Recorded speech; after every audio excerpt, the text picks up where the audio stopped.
Hello student, आज जो अपन topic शुरू करने जा रहे हैं वो है परम्यूटेशन एंड कॉम्बिनेशन। बहुत ही इंपॉर्टेंट टॉपिक है और अगर एनडीए के हिसाब से आपको देखा जाए तो 4 से 5 क्वेश्चन बहुत बार पूछे गए हैं और इसके अलावा ये जो चैप्टर है प्रोबेबिलिटी में बहुत ज़्यादा यूज आता है, बहुत ही इंपॉर्टेंट है और नेवी एयरफोर्स में भी बहुत अच्छे क्वेश्चन पूछे जाते हैं। तो शुरू करते हैं अपन परम्यूटेशन के बारे में। तो परम्यूटेशन कॉम्बिनेशन, ये चैप्टर शुरू करने से पहले कुछ टर्मिनोलॉजीज हैं जो इस चैप्टर में यूज आती हैं, वो डिस्कस कर लेते हैं। तो क्या क्या टर्मिनोलॉजी है, देखो सबसे पहला टर्मिनोलॉजी यूज ले रहा हूं मैं, फैक्टोरियल। फैक्टोरियल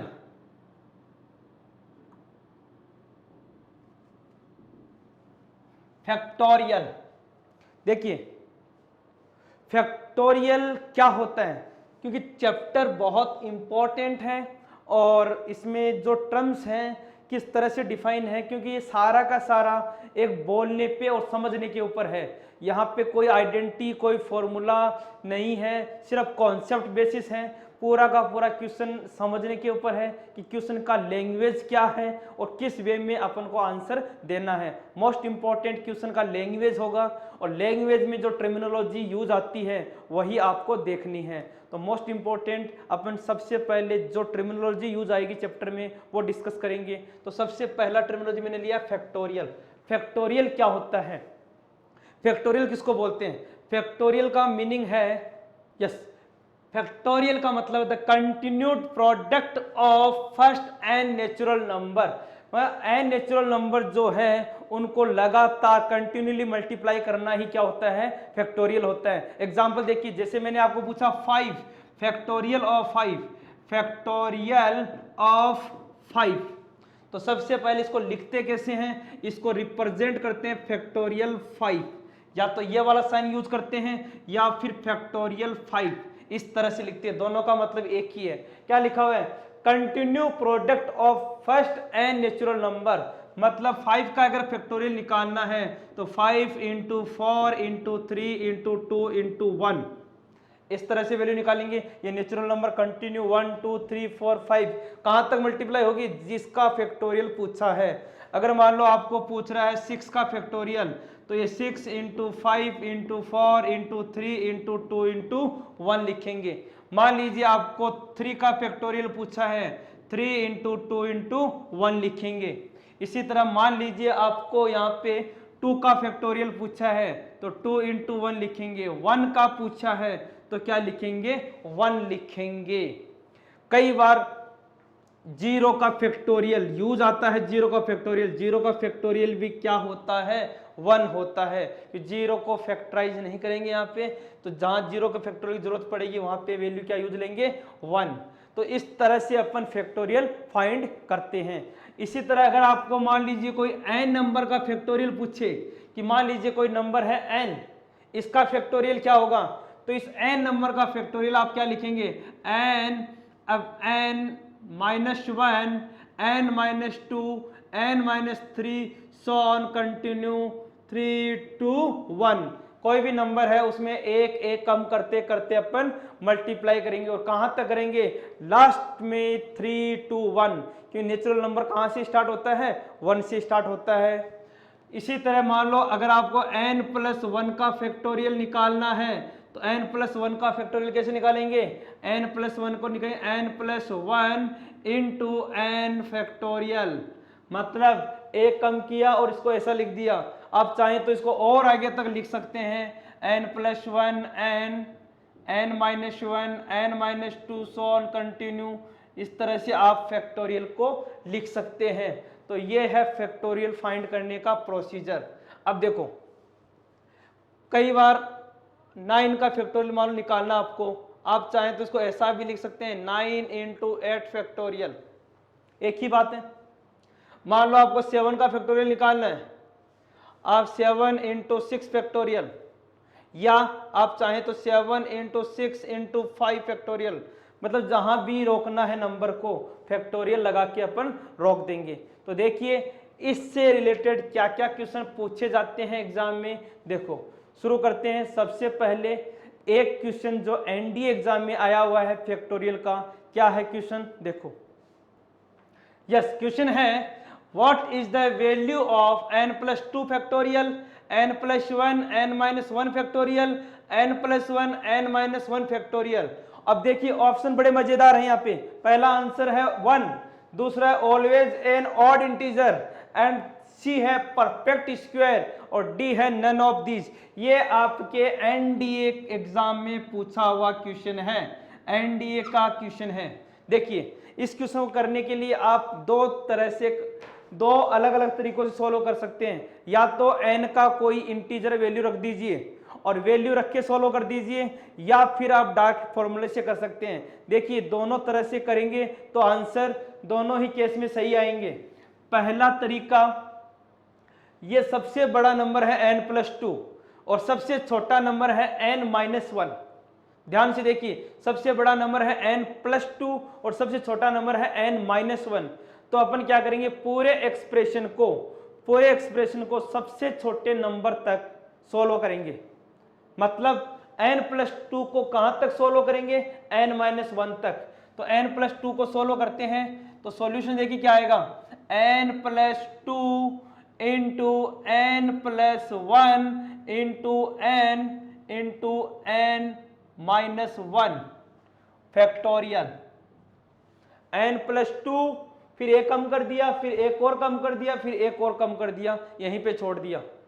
इसी तरह इसको लिखेंगे, क्या लिखेंगे इसको, जो एज इट इज दिया हुआ n+1 into n-1 factorial upon जो लिखा हुआ नीचे, क्या लिखा हुआ नीचे ध्यान से देखिए, n+1 इंटू n-1 फैक्टोरियल। अब पूरे एक्सप्रेशन में से n+1 इंटू n-1 कॉमन आ रहा है, तो n+1 इंटू n-1 फैक्टोरियल को आप कॉमन लेंगे तो देखिए यहां से क्या बन गया, एक तो n+1 कॉमन आ गया और एक n-1 फैक्टोरियल कॉमन आ गया, तो बच गया यहां से n+2 into n, n+2 into n। यहां से कॉमन लेने के बाद क्या बच गया, +1 अपॉन वही expression n+1 into n-1 factorial. तो देखिए ध्यान से, ये दोनों वैल्यू कट गया, क्या बच गया यहां से, n into n, n² plus 2n+1 जो कि एक n+1 का होल स्क्वायर है, n+1 का whole square, that is a perfect square, जिसको हम परफेक्ट स्क्वायर बोलेंगे। तो ऑप्शन नंबर, यहां देखिए option number C, a perfect square. तो यहां से सॉल्यूशन आपको मिल गया ए परफेक्ट स्क्वायर। ऐसा भी कर सकते हैं, और अगर आप चाहें तो n की जगह कोई इंटीजर मान सकते हैं, तो भी आपका आंसर आ सकता है। देखिए नेक्स्ट क्वेश्चन है, सिंपल क्वेश्चन है, 1/9 factorial plus 1/10 factorial equal to x/11 factorial, find the value of x। बहुत सिंपल क्वेश्चन है। तो आप क्या करेंगे इस क्वेश्चन में, सबसे छोटा 9, सबसे बड़ा 11, तो 11 को खोलेंगे, कहां तक खोलेंगे, 11 इंटू 10 इंटू 9, 11 10 9, 10 को खोलेंगे 10 इंटू 9 और यहां पे 1/9। देखिए 9 9 और 9 कैंसिल आउट हो गया, क्या बच गया यहां से, 1 + 1/10 equal to x 11 into 10। Simplify करेंगे तो ये हो गया 11/10, 11/10 और ये हो गया x 11 इंटू 10, 10 to 10 कैंसिल हो गया, x का वैल्यू आ गया 121। इस तरह भी कई बार छोटे छोटे क्वेश्चन पूछे जाते हैं। तो ये तो था कॉन्सेप्ट फैक्टोरियल का, फैक्टोरियल क्या होता है और कैसे इसके क्वेश्चन एग्जाम में सोल्व करने होते हैं। ओके, इसके बाद में अपन बात कर रहे थे परम्यूटेशन, उसमें सेकंड टर्मिनोलॉजी क्या है और थर्ड टर्मिनोलॉजी क्या है उसको अपन डिस्कस करते हैं। देखो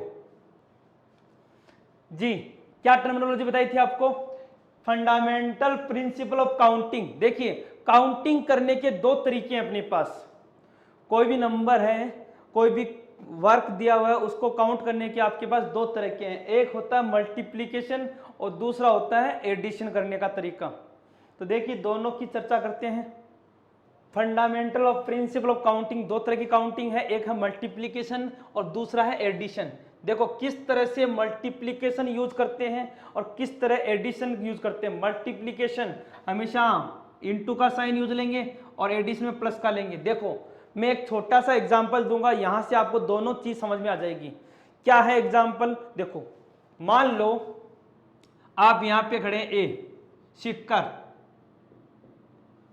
और सिक्कर से जाना चाहते हैं जयपुर, सिक्कर से जाना चाहते हैं जयपुर, जयपुर लिख दें यहां पे, सिक्कर से जयपुर जाना चाहते हैं। या ऐसे बोल दो आप यहां पे खड़े हैं सिक्कर, सिक्कर पे खड़े हैं और जाना चाहते हैं अलवर, अलवर जाना चाहते हैं, ठीक है, वाया जयपुर, जयपुर से होते हुए। सबसे पहले आप जाते हैं सिक्कर वाले बस स्टैंड पे और पूछते हैं कि सिक्कर से जयपुर जाने के क्या क्या रास्ते हैं या क्या क्या तरीके हैं हमारे पास। तो मैं कहूंगा एक तरीका तो है बाई बस, आप या तो सिक्कर से जयपुर बस से जा सकते हैं या बाई ट्रेन, मैंने लिख दिया टी, या बाई कैब, कोई कैब किराए करके आप जा सकते हैं। तो सुन लीजिए ध्यान से, मैंने क्या बोला कि आप सिक्कर से जयपुर जा रहे हैं, आप सिक्कर से जयपुर जाने के क्या क्या तरीके हो गए, या तो बस से जाएंगे या फिर ट्रेन से जाएंगे और या फिर आप कैब से जाएंगे। तो मैंने ऑप्शन बोले हैं कि आपके पास या तो ये ऑप्शन है आइदर बस और ट्रेन और कैब, यहां पे 3 ऑप्शन बोले हैं। तो आप क्या बोलेंगे, देयर आर 3 ऑप्शन। तो जब भी आइदर ऑप्शन की बात आती है, जब भी और आता है, और या तो इसमें जाएंगे या इसमें जाएंगे, यहां पे इसमें जाएंगे, तो हमेशा आप एडिशन यूज करेंगे। क्या यूज करेंगे, एडिशन यूज करेंगे। या तो बस से जाएंगे या ट्रेन से या कैब से। तो कितने तरीके हो गए टोटल, 1 + 1 + 1 = देयर आर 3 ऑप्शन। आप 3 ऑप्शन से सिक्कर से जयपुर जा सकते हैं। अब देखिए आगे अगला कॉन्सेप्ट समझते हैं। मान लो जयपुर से अलवर जाने के लिए यहां पे अलग अलग 4 तरीके आपके पास, एक ट्रेन है T1, दूसरा ट्रेन है T2, दूसरा ट्रेन है, तीसरा ट्रेन है T3, एक बस मान लेते हैं बस।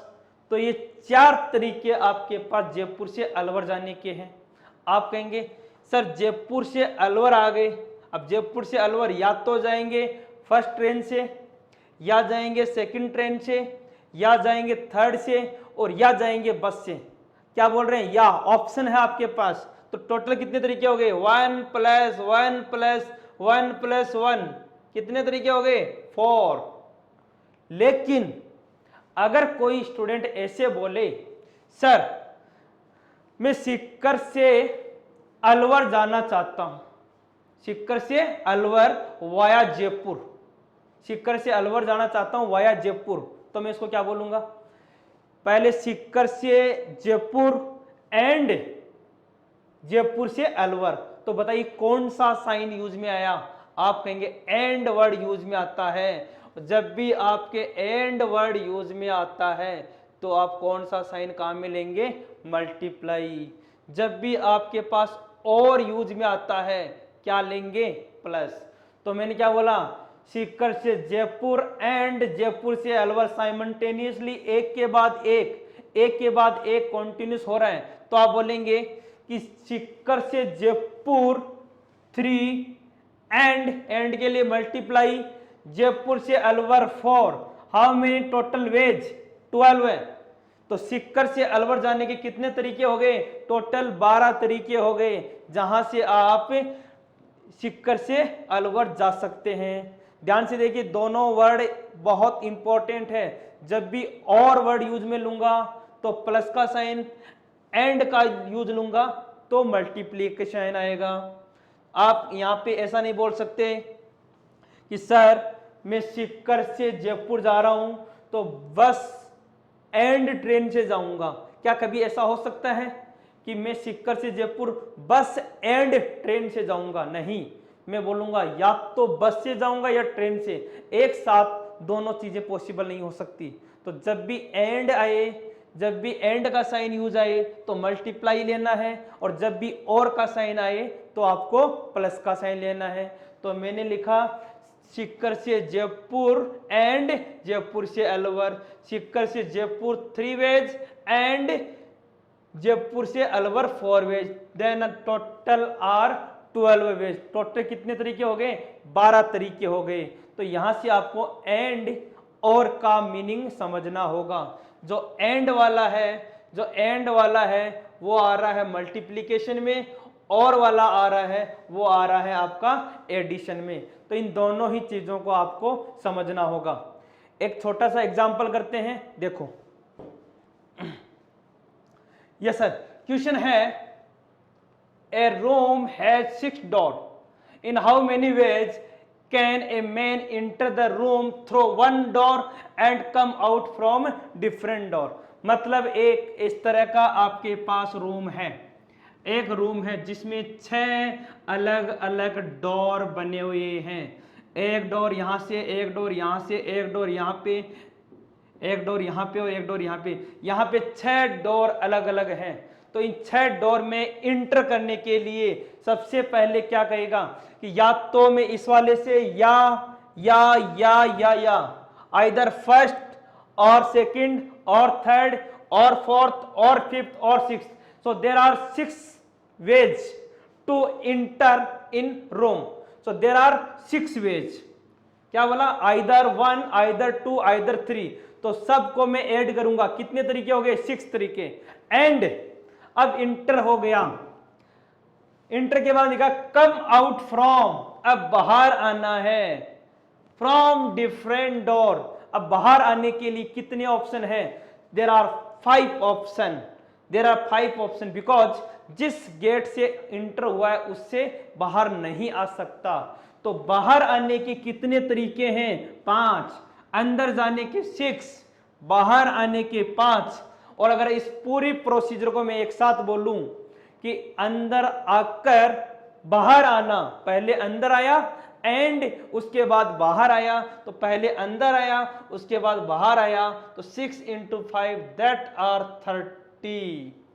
पहले अंदर आया तो यहां पे 6 ऑप्शन थे, बाहर आया 5 ऑप्शन थे, दोनों केस में एंड है। अंदर आया उसके बाद में बाहर आया।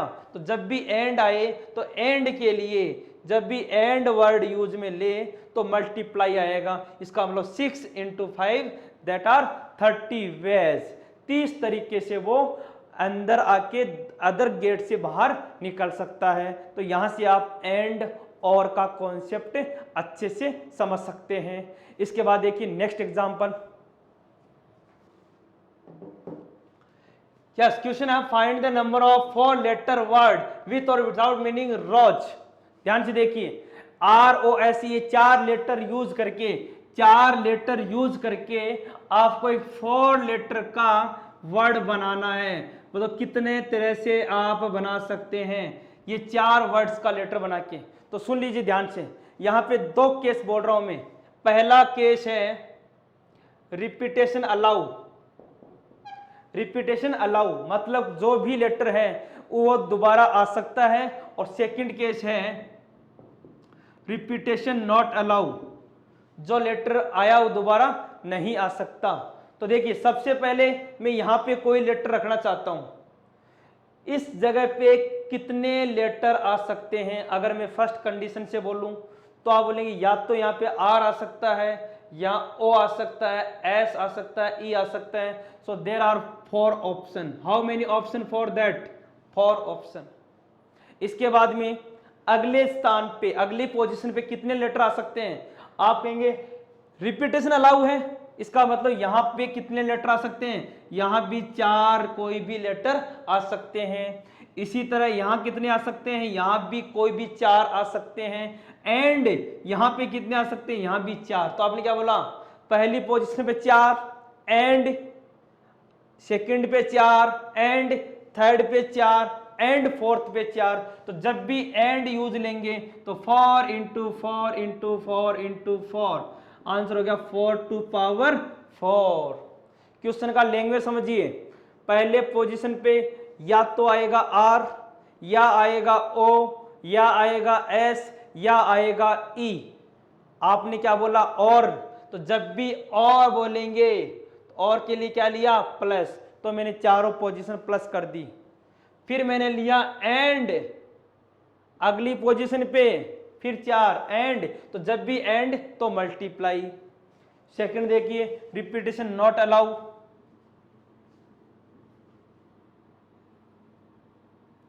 यहां पे क्या आ सकता है? आपने आइदर आर और ओ और एस और ई, या तो आर आएगा या ओ आएगा या एस आएगा या ई आएगा। मतलब यहां पे 4 ऑप्शन है, एंड, मल्टीप्लाई। अब यहां पे अब एक जो आ गया वो नहीं आएगा, रिपीटेशन नॉट अलाउ, रिपीटेशन नहीं है। अब कितने बच गए? 3 बच गए। कोई भी 3 आ सकते हैं, या तो पहला या दूसरा या तीसरा। तो आप जब भी बोलेंगे तो यहां पे लिखिए 3 एंड, उसके बाद नेक्स्ट पोजीशन कितने बच गए? 2। उन दोनों में से कोई भी आ सकता है। एंड उसके बाद जो बच गया वो, इसका मतलब 24 टोटल तरीके हो गए जहां पे अपन आर ओ एस ई इन चारों लेटर्स को अरेंज करके अलग अलग वर्ड से बना सकते हैं। तो इस तरह की जो टर्मिनोलॉजी है, मैंने यहाँ पे 3 टर्मिनोलॉजी बताई है, फैक्टोरियल, एंड और, एंड मल्टीप्लीकेशन और एडिशन। तो ये 3 टर्मिनोलॉजी थी। इसके बाद में अपन शुरू करेंगे आगे परम्यूटेशन, और ये अपन करेंगे नेक्स्ट क्लास में। आज के लिए बेसिक था। Thank you.